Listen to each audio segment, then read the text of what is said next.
how Van Gogh became famous. So, because he never sold any paintings, all his paintings went to his brother Theo. Yes. And his brother Theo had them, and his brother Theo died only a year or two after Van Gogh died. And so his wife ended up with them all. And she tried to sell them, and she couldn't sell them. But Van Gogh also had all his letters, and he was a prolific letter writer, and often the letters had sketches of the paintings and stuff. And so she published the letters, which created an interest in his work, and then it went from there. Welcome to Season 5 of Manage Self, Lead Others with host Nina Sunday. This season, as well as workplace culture, we're going deeper into embedding innovation, AI, and invisible patterns shaping how we lead. Each episode, bold thinkers join us to explore how to lead with intention, elevate team culture, and stay future ready. The future of leadership starts with the questions we ask. Paul Fairweather is a CSP, Certified Speaking Professional, delivering conference keynotes and author of the book Bold, Brave and a Bit Quirky. He's an award-winning architect, CEO, co-founder of TEDxBrisbane, co-host of the Common Creative podcast, finalist in Australia's prestigious portrait Archibald Prize. He's a designer, inventor, illustrator. Paul's mission is to give people courage to create and confidence to connect, often with a splash of watercolour and a twist of lemon. Welcome, Paul Fairweather. Nina Sunday, fantastic to be on your show. Yes, and it's wonderful that we're both in the same city, the home of the 2032 Olympics. And I attended one of your workshops, and I'm proud to say that I'm the proud owner of a framed watercolour of a lemon. And I want to ask you, when you deliver your keynote conferences, have you ever done the lemon watercolour there? Or that's a bit difficult for a keynote, but you do it in workshops? Yeah, look, it's more about embracing my basic skill, which is painting, and bringing that into what I really love doing, which is speaking. And inspiring others to find the courage to express themselves. And I've been reading your book. I'm going to say now it's a page turner, because every chapter there's a watercolour illustration on the left, and often it's only one page on the right. It's virtually a memoir, is it not? It's part memoir, part manifesto about my creative thinking, illustrated with my quirky watercolours. But it's that thing of, like, what I'm good at, what I'm best at is writing these sort of short memoir stories. That's what I do. Yeah. So I suppose if anybody goes to Spotify where the video is, or to the YouTube channel, I'm flipping through some of the pages now where there's lots of illustrations, and they're beautifully done. And it's all in the same style that you got us to do at a workshop. So mainly drawing the lemon is a workshop-y sort of thing. Let's dive into your manifesto, because I'm going to go straight to chapter 23, Overflow, and it's all about Csikszentmihalyi, his book Flow. And I'm just going to read the 3 points that you make, and I went, boom, this is big. It's really interesting. So you say, number 1, when someone's skill level exceeds the challenge's requirements, it can lead to boredom. I remember that from school. Number 2, on the flip side, when a challenge exceeds someone's skill level, it can induce anxiety. And I think that's where most of the population is at. They became anxious probably from about age 10 or grade 4, something like that. But then you say, I believe the overflow zone where the challenge outweighs the current ability is the zone where creativity thrives. So tell us how you can inspire people to get over their procrastination, as you say, to find the courage to express.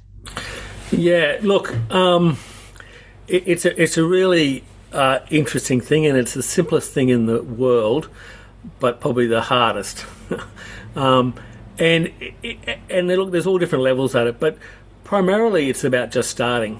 And just to sort of go on, the middle bit of Mihaly Csikszentmihalyi's model is the flow zone, where the challenge and the skill grow incrementally, and you stay in that zone, and how runners become marathon runners and stuff like that, which is really how a lot of the world works, and we need that. We need to develop our skills and get things done, but it's about pushing outside the zone.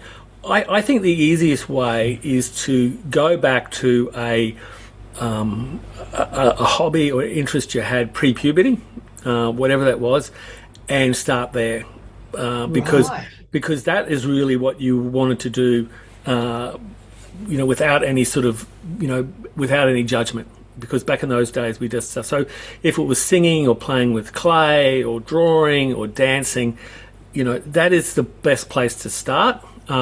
Because that's something that's inherent in you, as is drawing. Now, drawing is a hard one because, there's so many different,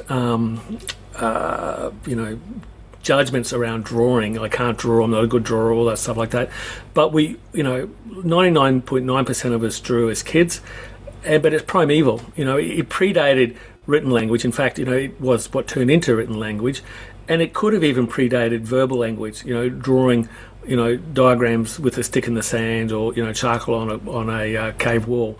So the other thing is to start drawing, but it's really about suspending judgment, because people say to me, I can't draw, and I go, okay, well, just pick up a pen and don't write a word, but just put a mark on a bit of paper, and that's okay. Well, you just drew. That's drawing. Yes, and of course you talk about the principle of you've just got to start. And I'll read this little bit. When I paint for a show now, I find I only need to start on one piece. And by the end of that first painting, I have at least a dozen ideas for new paintings. You see, if we don't take action, the idea grows cobwebs, as they say. But once you start executing one idea, then the others come in a flow. So what can you tell us about that? Well, look, that comes down to this thing about the three networks, which we've talked to fellow Roger Beatty on our podcast, The Common Creative, and it's the three networks. And there's the executive control network, and it's the default mode network, and the silent network. Now, these three networks are discovered with the development of the fMRI. And the default mode network was discovered by accident, because they're telling people to rest between exercises, and they noticed every time there was a pattern. It was very similar. And so the default mode network is really the old right-hand side of the brain, and the executive control is the old left-hand side of the brain. But what they found is it's not the two hemispheres, it's networks that go across both. But so the default mode is like the daydreaming. The executive control is the analytical, the practical decision maker. But the really important one is the salient, and this is the third network they discovered, and it does two things. It determines what's salient, what's important, it's the filter, but it also allows the brain to switch between the two. So what happens when you start painting, you sort of go into this zone where you're doing something technical, and so you're kicking in the executive control network, but it allows your brain to also drift. And you get into this zone, and that part of it is sort of, when you start, you're in the overflow zone, but then you get into the flow zone and you're just flowing. But at the same time, your default mode network is starting to work, and then ideas start to pop up. And it's what happens. And I talked more about it in the section around doodling. So the salient mode, it's really important, and I talk about this in the doodling thing, because when I had my actual practice, I would doodle in meetings. But when I'm doodling, I was actually drawing. I was drawing coffee cups or keys on the table, or phones, or someone else across the room, or my foot. And people would think that I'm not listening or not paying attention. But if I ask a question, I could answer, or I could ask a very important question. So what I found that my drawings were often better than when I was consciously drawing, and I was listening more intently than I would when I was consciously listening. So it's a sort of focusing. So I found the very best way for me to tap into this default mode, or these three networks, is through doodling. I suspect it's what people do when they knit. I think the same thing happens. So you sort of get into a rhythm where you're doing it, but Granny's sitting in the corner and you think she's not listening because she's focusing so hard on pearl one, hook one or whatever it is. And then all of a sudden, she says something that, oh my God, we didn't know you were listening, and answers a question or whatever it might be. Yes. Well, now how can a manager apply this? I'm wondering, like a lot of people do digital notes on an iPad or something like that. Could we encourage people to get back to pen and paper and maybe encourage people to actually draw little stick figures or little basic images of what the notes they're writing about? Because I find that when I do little icons as part of my notes, and I always like to do handwritten notes, quite frankly, if I'm at meetings, it just activates different parts of the brain for me. That way, you might be encouraging people to come up with more creative thinking. Is that a possibility? Yeah, look, I think anything like that. I think what it comes down to, the sort of more broadly, is to sort of suspend judgment or be too prescriptive about how you expect people to behave and what they do. Because it's back to the school days. How many of us at school were told stop doodling and stop, not paying attention. Where in fact, we were probably paying greater attention than we were if we weren't doodling. That's so right. I think that people have very different habits, and and there is no one model for creativity or creative thinking.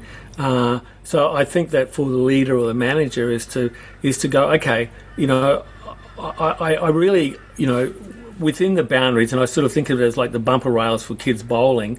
I want to make that a bit wider to allow people to develop their own processes within a certain boundary to get to a desired result, but not to be too prescriptive, because especially in this neurodivergent world we now live in, or we now acknowledge. Yes. People think differently to each other, and that's one of the things. So I think that's the important thing, is to, and whether that is with doodling or drawing or whatever it might be, to allow people their space to think differently. That's right.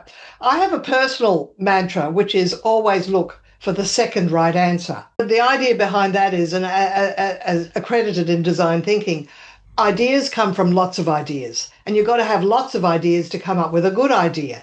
And in my experience, I find some people have a problem solving, they come up with one possible solution, they go with it. That's the first one they think of. And often the better ideas are when you stick with it and just come to get into the flow of, well, what are many ways we could resolve this, right? Yeah. And not just have one way. Now, I was pleased to see a quote there from Buckminster Fuller. I've still got my copy of Critical Path. I'll always have that. When I'm working on a problem, I never think about beauty, but when I have finished, if the solution is not beautiful, then it is wrong. And so the idea of, it's the chapter called Simple. It's like, you've got to execute it so it has function, but then it must also be elegant. But it's this thing about adding the elegance to it, which I think is, and you can only do that if it's simple. It's very difficult to make something very complicated elegant. So I think there's an elegance in the simplicity as well. Yes, lovely. So you've got this idea of inspiration, action, and connection. This episode is brought to you by Indeed. Stop waiting around for the perfect candidate. Instead, use Indeed sponsored jobs to find the right people with the right skills fast. It's a simple way to make sure your listing is the first candidates see. According to Indeed data, sponsored jobs have 4 times more applicants than non-sponsored jobs. So go build your dream team today with Indeed. Get a $75 sponsored job credit at Indeed.com/podcast. Terms and conditions apply. That's part of your manifesto. Tell us about that. Well, look, it came from this idea of it's the ION, so the IIN words. That's it. So it comes from this idea of, the chemical ions. And I didn't do chemistry at school, but I have, read some science books in the last couple of years which fascinate me. But the whole ions are atoms that come together. One has an excess of electrons and one is missing some electrons, and they create ionic bonds. And the classic is table salt, sodium chloride, individual items, one is toxic and one is explosive. yet they come together to be literally the salt of the earth. And so creativity is the same. We always want to have inspiration, but we need this, one side we have to ruminate and one side we need our imagination. For action, we need motivation, but we also need procrastination. Or we don't even need it. We can't have it one without the other. And connection comes from, expression, but also trepidation. We have this overcome this fear. So it's this thing, it's this dichotomy that we have. We want the middle ground, but it's unrealistic. And so we have to acknowledge that there's always a flip side. There's always, the bad self, or the so negative self. But sometimes from that procrastination, inspiration will come. So they're all connected. They're not just in pairs; they're connected. Well, procrastination almost has a negative connotation to it, but you're saying it's the gap between the idea and execution. Yeah, no, look, in terms of procrastination and its, technical term about, deliberately delaying something, when you'll be worse off, is negative. But what I'm saying is that it's not really, I don't think there's anyone anywhere that doesn't procrastinate at some stage. Okay. Some things. Yeah, but when we do procrastinate, often we get to a breaking point, then we get highly motivated, and then we get, then we move forward. But other times in that procrastination, it can actually become this thing where, we change our idea. So, one of the things that I think is a gap in the general corporate and organizational world is this idea that people are paid to do the job they're paid to do. And there's not this broad Kaizen approach, which is people also have a responsibility to think about how to improve the way they do the job. And is that a good thing, or are managers and leaders afraid that if people start coming up with ideas, then they'll have to do them and it may not be what they want to do? I mean, because creativity leads to, why aren't you using my idea? Well, look, I deal with that in two other chapters of the book. One is about the seed of an idea, but the other one is simpler, as I have the 3 scripts. So I think it's up to the leaders and the managers to, in the first place, to design the script. So the 3 script is fully scripted, improv, or it's basically... ad-lib or improv. Ad-lib. Yeah, yep. So they're the 3. So basically, sometimes when you're doing a project, it's fully scripted, okay? And so whether it's a deadline or expectation or whatever, so you say to your team, it's the Nike way, just do it this way. Right. Okay? Mm-hmm. Sometimes you say, okay, look, here's a rough script, but, we've got a time frame here, or, need some more input. You can ad-lib, okay? So you can build on my idea, okay? Right. But other times, again, to time frames or budgets, or maybe a lack of ideas from the leader, which is another thing about not the old A-type, I don't know where we're going, let's improv this, let's come up with something new. Right. Now, the problem is that, a lot of creative people, as an employee, they want to be in the improv all the time. But the reality is that that's not always possible, because we've got to do the work, and sometimes we just got to follow the leader. But really what it comes down is to the managers and the leaders saying, okay, defining the script. This project is scripted, this project is ad-lib, or this project is improv. And what's the difference between ad-lib and improv again? Improv is just, you make it up as you go, you know. Ad-lib is you have a script, but you're adding bits, Right. Okay, it's a matter of degree. Yeah. Yeah, a great ad-lib's where, they've got a script and then they say one line, okay? Whereas improv, they make it all up, so so it is a matter of degrees. But I think that's the big challenge, is because if you don't explain that, then you have people, disenfranchised because they don't understand that this one's fully scripted and they're not listening to their ideas. Right. Yes. So, but if you say, this is what we do as a team, give them different colour flags or whatever, so people go, okay, I understand that. I can't put my input in, I just got to put my skills to get this project to happen. Because I know in the future there'll be another project which I can put my skills in. As a young architect, I'd go up to boss, I've got an idea, they go, I'm not paying you to think of ideas. That's my job. Go back and draw. And so there is that. But there's this thing about leadership. That basically, we expect our leaders. Well, in the old days, the leader was like, "This is where we're going," and even if the leader didn't know where they're going. But that was the thing about this confidence. But basically, we expect our leaders to take us from confusion and clarity, and from anxiety to confidence, to taking a challenge, to a solution. And that sort of comes from thinking from Matt Church. What I find really interesting is for the creative leader, those points of the challenge, lack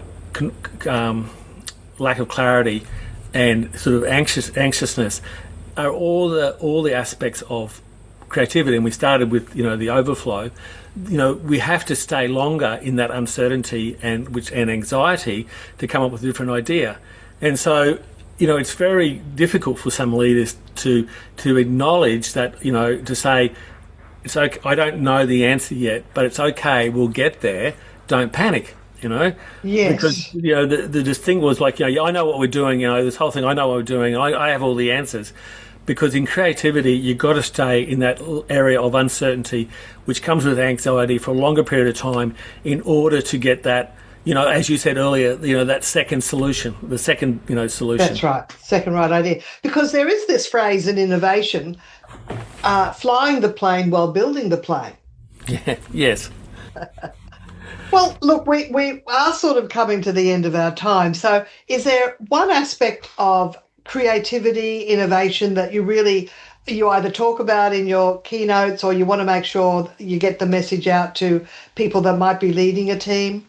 My thing to managers is that there's more than just one way of communicating. It doesn't always have to be in words, because often the words with images or some sort of visual representation can help, and vice versa. Just to close, Paul, and this has been a fascinating conversation. One of the other episode guests is an architect from the United States, Lawrence Armstrong, and he wrote the book Land Leadership.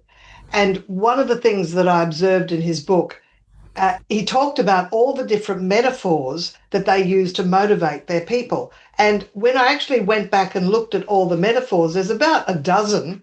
And, things like they use the coyote, they use the roadrunner, they use the chessboard, they use traveling like rowers in small boats rather than being an ocean liner. Just all of and the visual, what do you call it? The visual spectrum, light spectrum. That's a big one.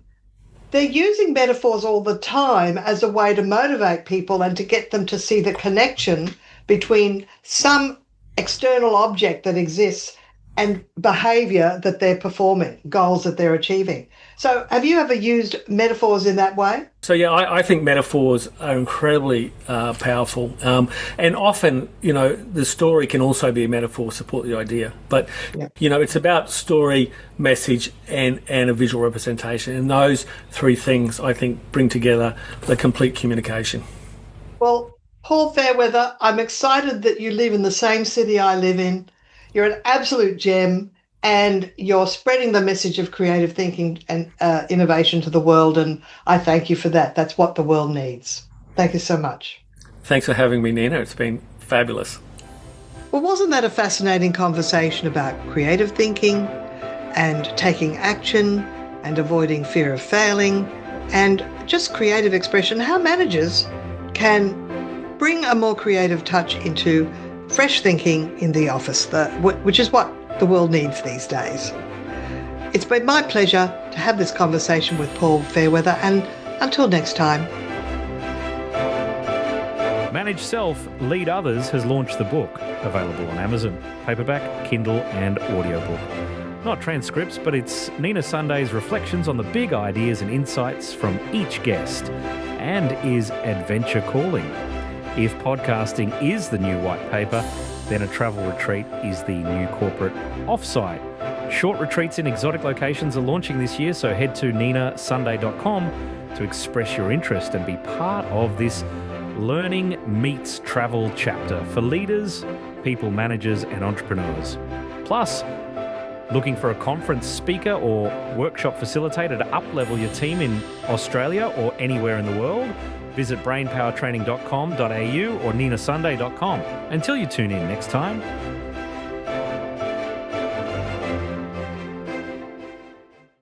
Well, the holidays have come and gone once again, but if you've forgotten to get that special someone in your life a gift, well, Mint Mobile is extending their holiday offer of half off unlimited wireless. So here's the idea. You get it now, you call it an early present for next year. What do you have to lose? Give it a try at mintmobile.com/switch. Limited time 50% off regular price for new customers. Upfront payment required. $45 for 3 months, $90 for 6 months, or $180 for 12-month plan. Taxes and fees extra. Speeds may slow after 50 gigabytes per month when network is busy. See terms. This podcast is a part of the C-Suite Radio Network. For more top business podcasts, visit c-suiteradio.com.